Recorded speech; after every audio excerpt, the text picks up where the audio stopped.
Hello, we are discussing about GATE 1988 ECE paper, and this question is related to analog circuits. Look at the circuit diagram. The transistor in the amplifier shown below has following parameters: HFE 100, HIE 2 kilo ohms, HRE 0, HOE 0.05 millimos. All capacitors are very large. Find the output impedance. So what is going to be the output impedance of this circuit? The right answer for this question is D. 4 kilo ohms is the right answer. Okay, we will see first of all output impedance is nothing but impedance between output terminal and ground. Output impedance is nothing but the effective impedance between output node and ground. So that you are going to find out. This is output node V0 and ground is nothing but this one. So to calculate output impedance, we must draw AC equivalent at least for the output side. Okay, so before drawing AC equivalent circuit, you must remember two important points. AC equivalent can be drawn by taking two important considerations. One is nothing but all capacitors, that is all microfarad capacitors act as short circuit. That is also given in this one. All capacitors are very large, that is C is very large such that XC is going to be 1 by 2 pi FC. C is very large is nothing but very large is treated as infinite, so it is 0. So that is nothing but short circuit. So all capacitors act as short circuit.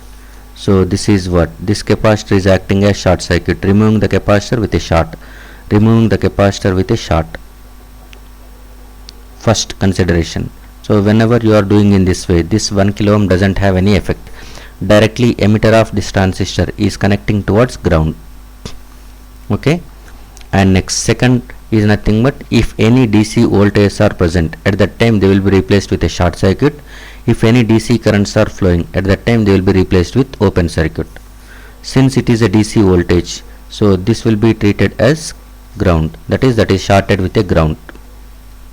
Now we are going to draw the equivalent circuit.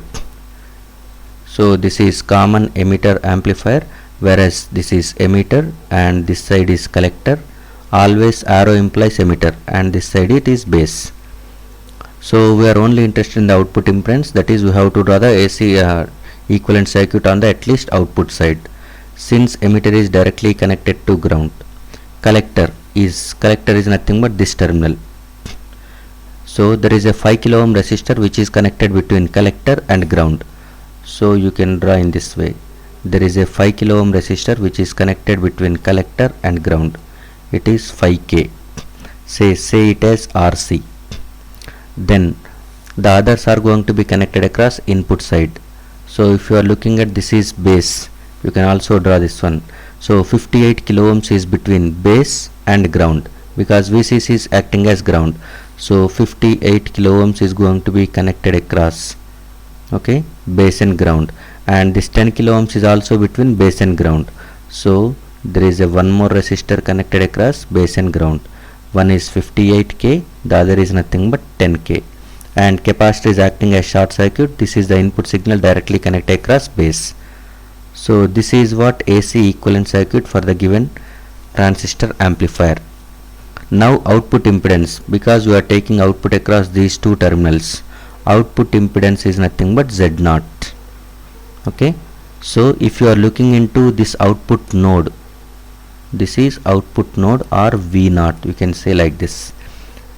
Output impedance is nothing but effective impedance across output node and ground, that is nothing but this node. So if you are looking at, there is internally some output impedance is there which you can say it as Z0 dash. Z0 dash is going to be treated as 1 by Y0 dash, where Y0 dash is depends on H parameters of transistor.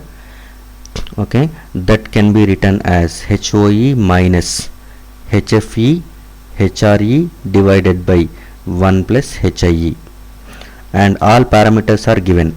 Y0 dash is equal to HOE is 0.05 millimos minus HRE is going to be given as 0. HRE is given as 0, so that this entire term will become 0. So you will get only Y0 dash is 0.05 millimo From this one, Z naught dash is equal to 1 by 0.05, that will be treated as 20 kilo ohms it will become. So output impedance, effective output impedance is Z naught. Z naught is equal to Z naught dash in parallel with RC. This is Z naught dash is nothing but effective output impedance across collector and ground, but actual output impedance is nothing but output towards ground including RC for the entire circuit. So it is effective output impedance, and in parallel with RC is nothing but total output impedance. So you can write Z naught is equal to Z naught dash in parallel with RC. Z naught dash is 20 and RC value is 5. 20 parallel 5 is nothing but 20 into 5 divided by 20 plus 5. So 100 by 25 is nothing but 4. So 4 kilo ohms. Output impedance Z naught is equal to 4 kilo ohms for this circuit. Okay, thank you.